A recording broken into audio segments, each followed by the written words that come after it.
a WikiVidi Documentaries production. Don't forget to like and subscribe. Enjoy. Remembrance Poppy. The Remembrance poppy is an artificial flower that has been used since 1921 to commemorate military personnel who have died in war, and represents a common or field poppy, Papaver rhoeas, inspired by the World War I poem, In Flanders Fields, and promoted by Moina Michael. They were first adopted by the American Legion to commemorate American soldiers killed in that war. They were then adopted by military veterans groups in parts of the British Empire. Today, they are mostly used in the United Kingdom, Canada, Australia, and New Zealand, to commemorate their servicemen and women killed in all conflicts. There, small artificial poppies are often worn on clothing leading up to Remembrance Day/Armistice Day, and poppy wreaths are often laid at war memorials. In Australia and New Zealand, they are also worn on Anzac Day. The Royal British Legion's poppy appeal has caused some controversy, with some, including British Army veterans, arguing that it has become excessive, is being used to marshal support behind British military campaigns, and that public figures are pressured to wear poppies. Origins. The Remembrance poppy was inspired by the World War I poem, In Flanders Fields. Its opening lines refer to the many poppies that were the first flowers to grow in the churned-up earth of soldiers' graves in Flanders, a region of Belgium. It is written from the point of view of the dead soldiers and, in the last verse, they call on the living to continue the conflict. The poem was written by Canadian physician, John McCrae, on the 3rd of May 1915 after witnessing the death of his friend, a fellow soldier, the day before. The poem was first published on the 8th of December 1915 in the London-based magazine Punch. In 1918, Moina Michael, who had taken leave from her professorship at the University of Georgia to be a volunteer worker for the American YMCA Overseas War Secretaries Organization, was inspired by the poem and published a poem of her own called, We Shall Keep the Faith.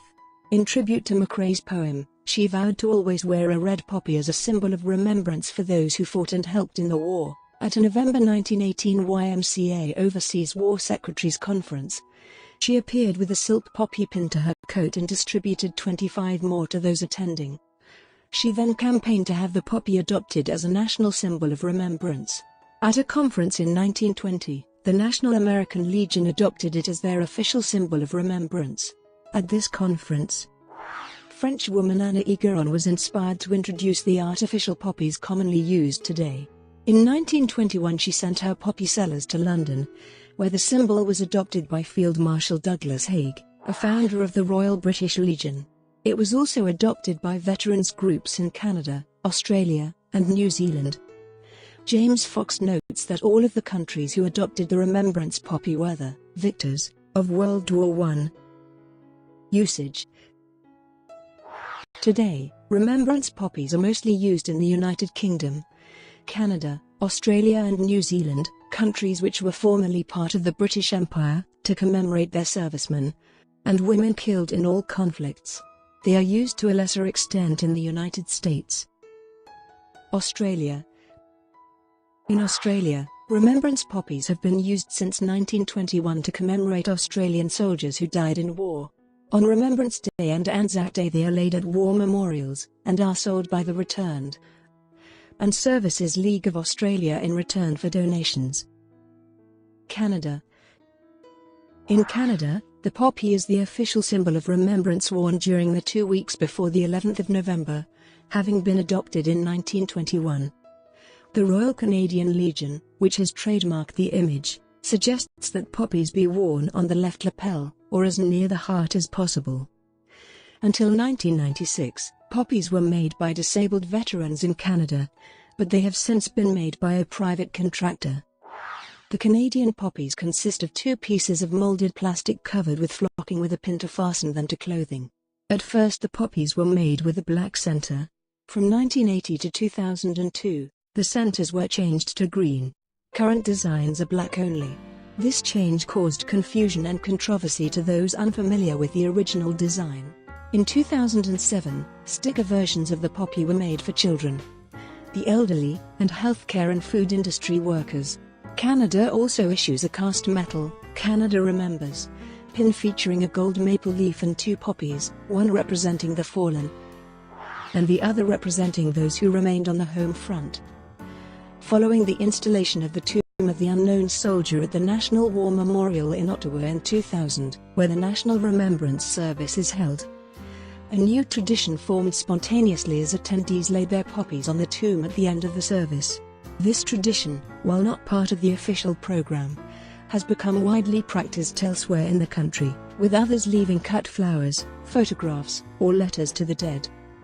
Since joining Canada in 1949, the Remembrance poppy and Armistice Day commemorations have largely displaced Newfoundland's own commemorative floral emblem, the Forget-Me-Not, and its own Memorial Day held on the 1st of July, although in recent years the Forget-Me-Not has had somewhat of a resurgence in Newfoundland's military commemorations. The Remembrance poppy is more common.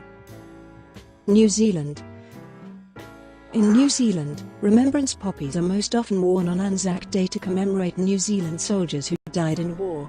They are also worn on Remembrance Day, and are sold by the Royal New Zealand Returned and Services Association in return for donations. The RSA planned to hold its first Poppy Day appeal around the time of Armistice Day 1921, as other countries were doing.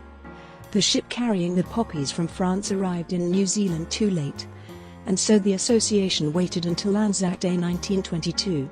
This first Poppy Day appeal was a success. Most of the money raised went to needy soldiers and their families, while the rest went to the French Children's League to help relieve suffering in war-ravaged areas of northern France.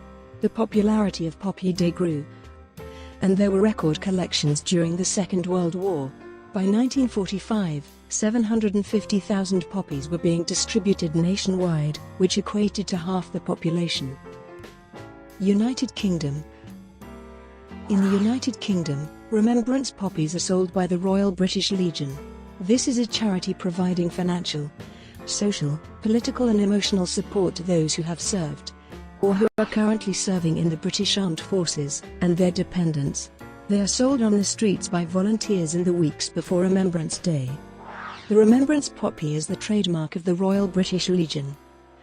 The Arbel state, the red poppy is our registered mark and its only lawful use is to raise funds for the Poppy Appeal, its yearly fundraising drive in the weeks before Remembrance Day.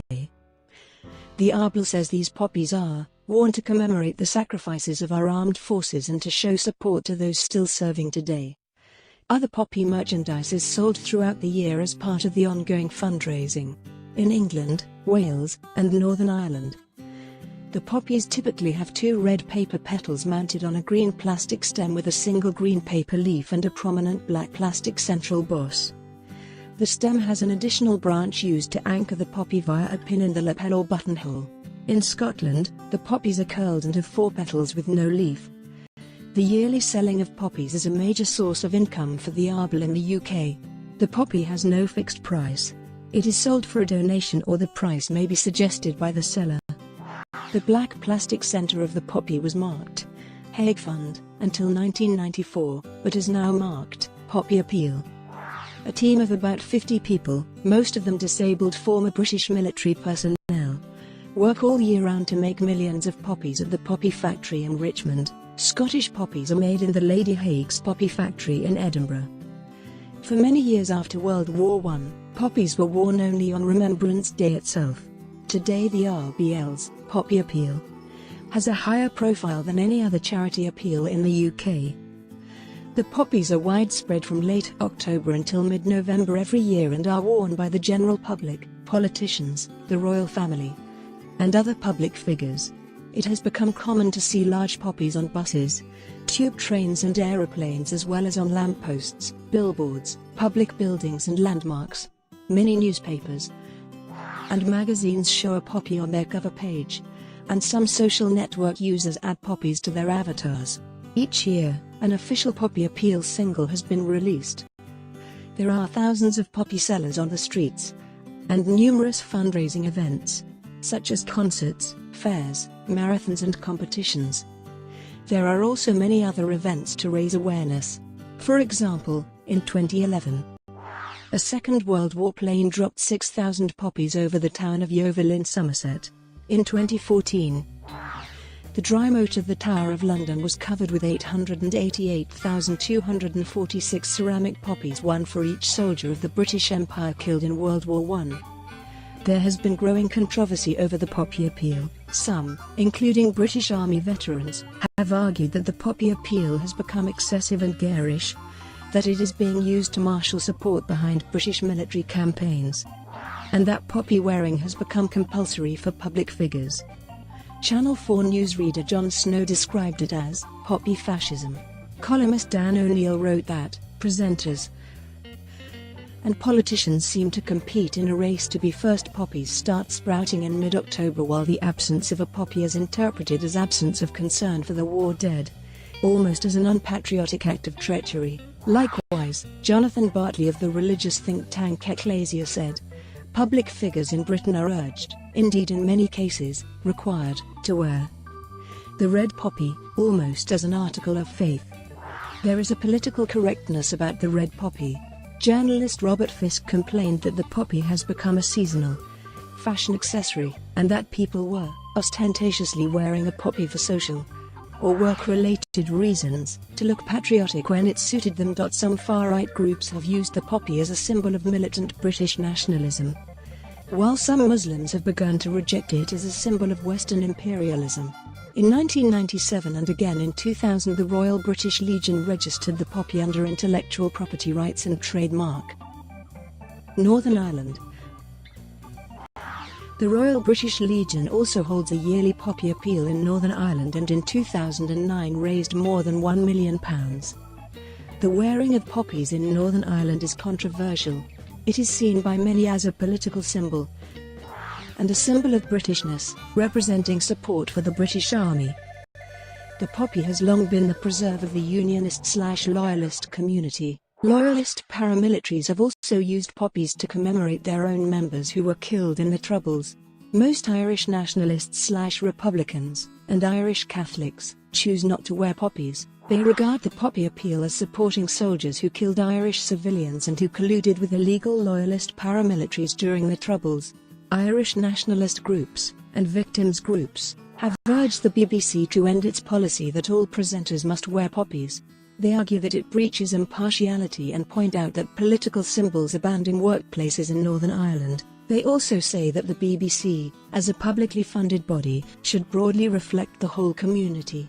Likewise, the Director of Relatives for Justice has condemned the wearing of poppies by police officers in Catholic neighbourhoods, calling it repugnant and offensive to the vast majority of people within our community. Given the role of the British Army in the Irish Independent, it was claimed that substantial amounts of money raised from selling poppies are used to build monuments to insane or inane generals, or build old boys clubs for the war elite. On Remembrance Day 2010, the SDLP's Margaret Ritchie was the first leader of a nationalist party to wear one. Republic of Ireland. During World War I, all of Ireland was part of the United Kingdom, and about 200,000 Irishmen fought in the British Army. Although the British Army is banned from actively recruiting in the Republic of Ireland, a small number of its citizens still enlist. The Arbel thus has a branch in the Republic and holds a yearly poppy appeal there. The Arbel also holds a wreath-laying ceremony at St Patrick's Cathedral, Dublin, which the President of Ireland has attended. The Republic has its own National Day of Commemoration in July for all Irish people who died in war. As in other non-Commonwealth countries, poppies are not often worn and are not part of the main commemorations. This is partly due to the British Army's role in fighting against Irish independence, its activities during the War of Independence, and the British Army's role in Northern Ireland during the Troubles. In the years following the War of Independence, the poppy was particularly controversial, with nationalists seeing it as a provocative symbol of British imperialism. In Dublin, British Legion marchers often had poppies snatched from their lapels, which led to street fights. In response, some poppy wearers hid razor blades in their poppies. As the 1930s progressed, Poppy Day lost much of its violent edge in Dublin, but the wearing of the symbol also became less commonplace in subsequent decades. In 2017, Taoiseach Leo Varadkar wore a Shamrock poppy, in the Dole, the first leader of Fine Gael to do so. Elsewhere. In the United States, the veterans of foreign wars conducted the first nationwide distribution of Remembrance poppies before Memorial Day in 1922. Today, the American Legion Auxiliary distributes crepe paper poppies in exchange for donations around Memorial Day and Veterans Day. In Hong Kong, which was formerly part of the British Empire, the poppy is worn by some participants on Remembrance Sunday each year. It is not generally worn by the public, although the Royal British Legion's Hong Kong and China branch sells poppies to the public in a few places in Hong Kong only. Since 2014, the Ukrainians have worn the poppy as a symbol of the victory over Nazism and commemoration of the victims of World War II. It has largely replaced the ribbon of St. George, which became associated with pro-Russian separatists and Russian military aggression. A poppy logo was designed by Serhiy Mishakin and contains the text, 1939-1945 Never Again. In parts of Pakistan, the Great War Company hold a private ceremony each the 11th of November where red poppies are worn by descendants of World War I veterans from the old British Indian Army. In Albania, government representatives, including Prime Minister Edi Rama, wore the Remembrance poppy during the commemoration ceremonies for the 70th anniversary of the liberation of Albania. White poppies. Some people choose to wear white poppies as an alternative to the red poppy. The white poppy and white poppy wreaths were introduced by Britain's Company Operative Women's Guild in 1933. Today, white poppies are sold by Peace Pledge Union or may be homemade. The white poppy may be worn alone or alongside the red poppy. According to the Peace Pledge Union, it symbolizes remembrance of all casualties of war including civilian casualties and non-British casualties, to stand for peace, and not to glamorize war. While it was never meant to be disrespectful, some people were very offended with the use of the white poppy and some women in the 1930s lost their jobs for wearing white poppies. Purple poppies. To commemorate animal victims of war, Animal Aid in Britain has issued a purple Remembrance poppy, which can be worn alongside the traditional red one, as a reminder that both humans and animals have been and continue to be victims of war. Recently, the purple poppy was replaced by a purple paw symbol that can be worn all year round. This was because people saw the poppy as implying animals had given their lives as heroes in the service of human beings.